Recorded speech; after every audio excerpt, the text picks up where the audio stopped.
ইমামের পিছনে কিরাত পড়া সম্পর্কে হাদিস এর অনুবাদ। হযরত আবু হুরায়রা রাদিয়াল্লাহু তাআলা আনহু থেকে বর্ণিত, তিনি বলেন, রাসূলুল্লাহ সাল্লাল্লাহু আলাইহি ওয়াসাল্লাম বলিয়াছেন, যে ব্যক্তি নামাজে উম্মুল কুরআন সূরা ফাতিহা পাঠ করেনি তার নামাজ অসম্পূর্ণ থেকে যাবে।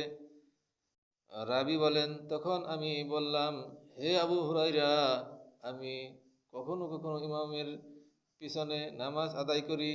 তখন তিনি আমার বাহুতে খোঁচা দিয়ে বলেন, হে ফার্সি, তুমি তো তোমার মনে মনে পড়বে।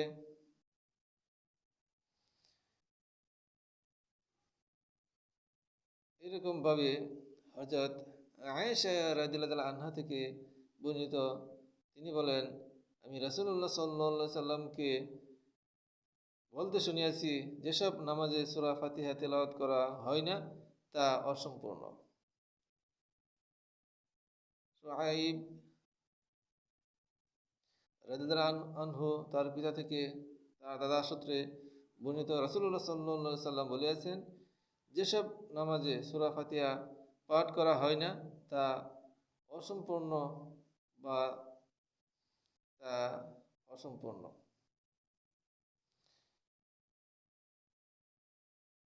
তাই আমরা বলতে পারি, এই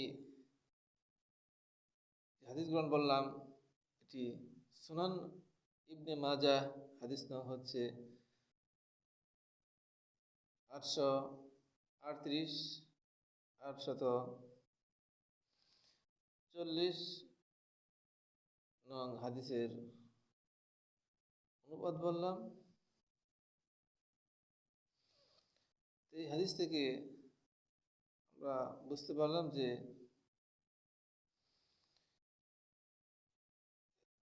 সূরা ফাতিহা আমাদের পড়তে হবে, না হয় নামাজ অসম্পূর্ণ থেকে যাবে। আল্লাহ তাআলা আমাদেরকে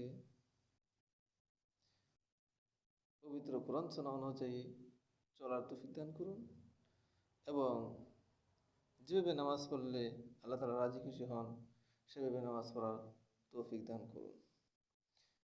আল্লাহ তাআলা আমাদেরকে সৃষ্টি করছেন আল্লাহ তাআলার ইবাদতবন্দি করার জন্য।